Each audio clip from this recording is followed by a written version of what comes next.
Naranasan mo na bang maglakad mag-isa sa isang madilim at masukal na kalsada?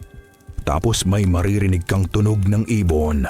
Habang lumalayo ang tunog, papalapit ang panganib. Ako si Kuya Boy at ito ang Aswang Confessions. Salamat sa pagbabalik sa ating channel. Ngayong gabi ay babalik tayo sa madilim na probinsya kung saan hindi lahat ng kapitbahay ay tao. Isara ang mga pinto at huwag lalabas ng bahay.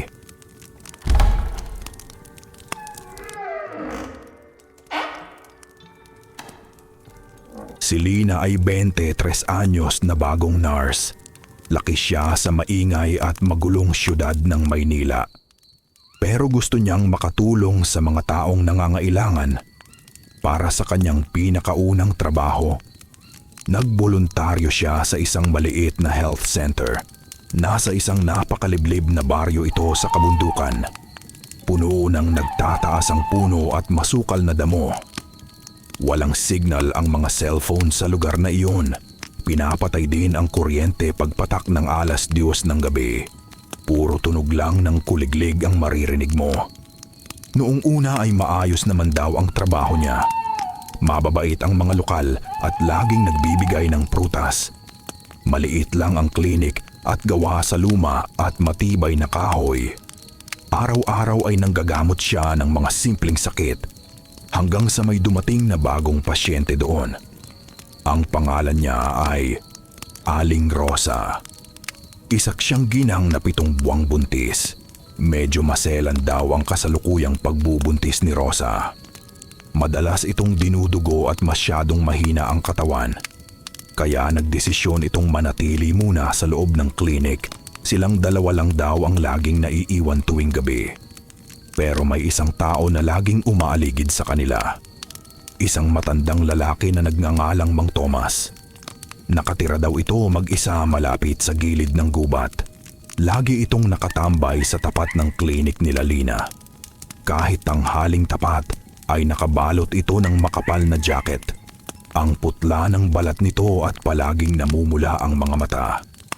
Tinititigan daw nito ng malagkit ang malaking tiyan ni Rosa. Minsan ay nakikita ito ni Lina na dinidilaan ang mga labi.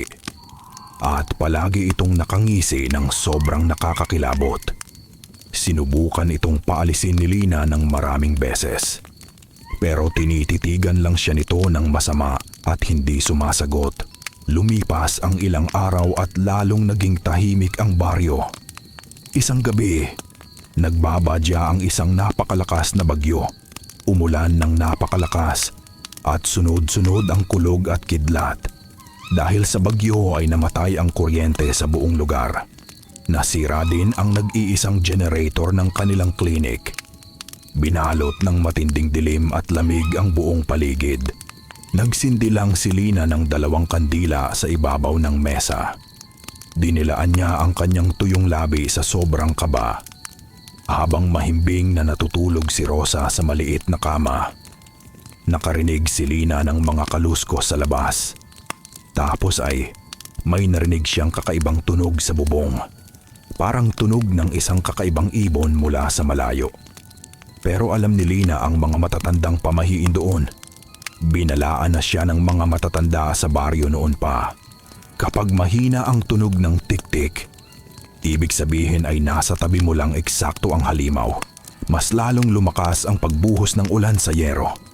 Pero rinig na rinig niya ang mabibigat na yabag. May naglalakad sa ibabaw ng lumang bubong ng klinik. Pumunta ang mabibigat na yabag sa tapat mismo ni Rosa. Napatakip si Lina sa kanyang bibig para hindi sumigaw. Narinig niya ang pagkaskas ng matatalim na kuko sa yero. Parang may sinusubukang butasin ang halimaw mula sa itaas. Kinuha agad ni Lina ang isang malaking flashlight sa mesa. Nanginginig ang mga kamay niya habang pinapakiramdaman ang paligid. Kung nakarating ka na hanggang dito, hinihiling namin na i-click mo ang like button. I-share at tulungan kaming maabot ang aming goal na 1,000 subscribers. Napakalaking bagay ng inyong suporta sa amin At lubos kaming nagpapasalamat sa inyo. Maraming salamat. Biglang may sobrang lakas na kalabog sa kanilang pinto. Parang may mabigat na hayop na bumangga dito. Gusto nitong sirain ang pinto at pumasok sa loob. Dahan-dahang naglakad si Lina palapit sa kahoy na pinto. Sumilip siya sa maliit na siwang ng salamin na bintana. Itinutok niya ang panginginig na liwanag ng flashlight. Wala siyang nakitang tao sa labas ng pinto. Pero may isang napakalaki at nakakatakot na itim na aso doon. Kasing laki daw ito ng isang buong baka o kalabaw. Nakatayo ito gamit ang dalawang paa sa hulihan. Puno ng makapal at maitim na balahibo ang buong katawan. At ang mukha nito ay hindi aso. Kamukhang kamukha ito ng matandang si Mang Tomas. Tumingin ang halimaw na aso ng diretso kay Lina. Ngumiti ito ng napakalapad at sobrang nakakakilabot. Ang mga ngipin nito ay parang matatalim at mahahabang lagari. May tumutulong mabaho at malapot na laway sa bibig nito.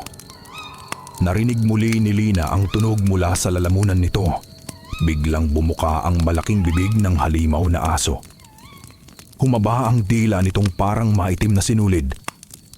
Pumasok ang manipis na dila sa maliit na awang ng bintana. Ang dila ay may maliliit at matatalim na tinik. Gumapang ito sa sahig na parang itim na ahas. Mabilis itong gumapang papunta sa tulog na si Rosa. Umaakyat na ang dila sa gilid ng bakal na kama. Nakadiretso ito sa malaking tiyan ng walang kalaban-labang buntis. Gusto nitong butasin ang tiyan ng kaawa-awang ina. Gusto nitong higupin ang dugo ng sanggol sa sinapupunan. Alam ni Lina na kailangan niyang iligtas ang pasyente niya. Kahit na mamatay pa siya sa takot ngayon din. Mabilis na tumakbo si Lina papunta sa kabinet ng gamot. Kinuha niya ang isang malaking bote ng matapang na alkohol. Binuksan niya ito at buong tapang na lumapit sa kama. Ibinuhos niya ang buong bote ng alkohol sa mahabang dila. Basa ng matapang na kemikal ang buong itim na dila. Kumuha siya ng posporo mula sa bulsa ng kanyang uniforme. Kinuusot niya ito at inihagis sa ibabaw ng dila. Umapoy agad ang buong dila ng nakakatakot na halimaw. Isang malaking asul at kahel na apoy ang gumapang palabas. Nagpakawala ang halimaw ng nakakabinging atungal sa matinding sakit. Yumanig ang buong klinik sa lakas ng iyak ng demonyo. Mabilis na hinatak ng halimaw ang nasusunog nitong dila. Rinig ni Lina ang pagbagsak nito sa maputik na lupa. Tumakbo ito pabalik sa madilim at masukal na gubat. Naiwan si Lina na umiiyak at nanginginig sa sahig. Kinaumagahan, maagang dumating ang kapitan at mga tanod ng baryo. Umiiyak na sinabi ni Lina sa kanila ang buong nangyari kagabi. Agad nilang pinuntahan ang maliit na kubo ni Mang Tomas. Pero wala na ito doon at iniwan ang lahat ng gamit.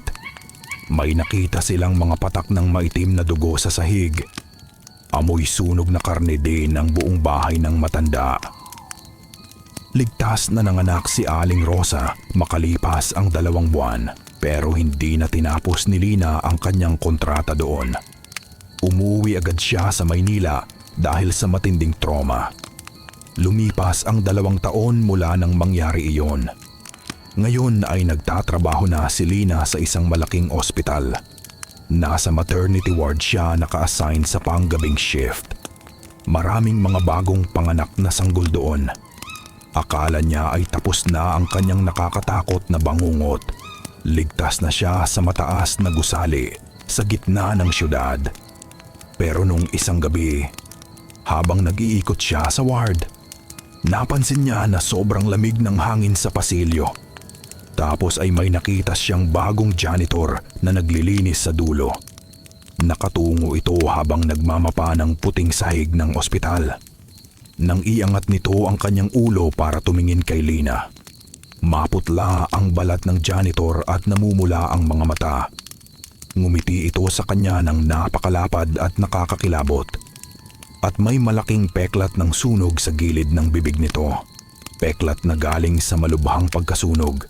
Bago pa man makasigaw si Lina sa sobrang takot, narinig niya ang pamilyar at mahinang tunog sa kisame ng ospital.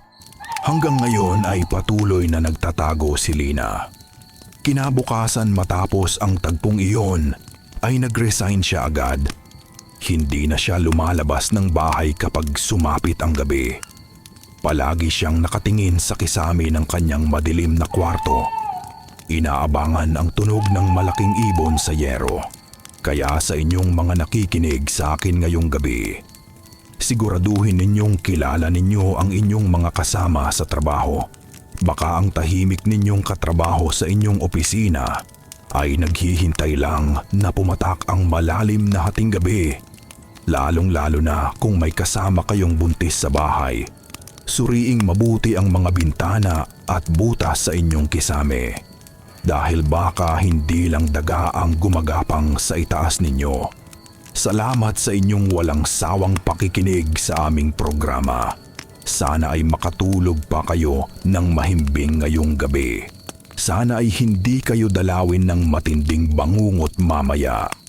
Kung gusto ninyo pa ng mga nakakakilabot na kwentong totoo, huwag kalimutang mag-like at mag-subscribe sa ating channel. Ay click ninyo na rin ang bell icon para palagi kayong updated sa mga bagong kwentong katatakutan natin. Tandaan, hindi lahat ng halimaw ay nasa probinsya lang. Ang iba ay nasa likod mo na at nakangiti.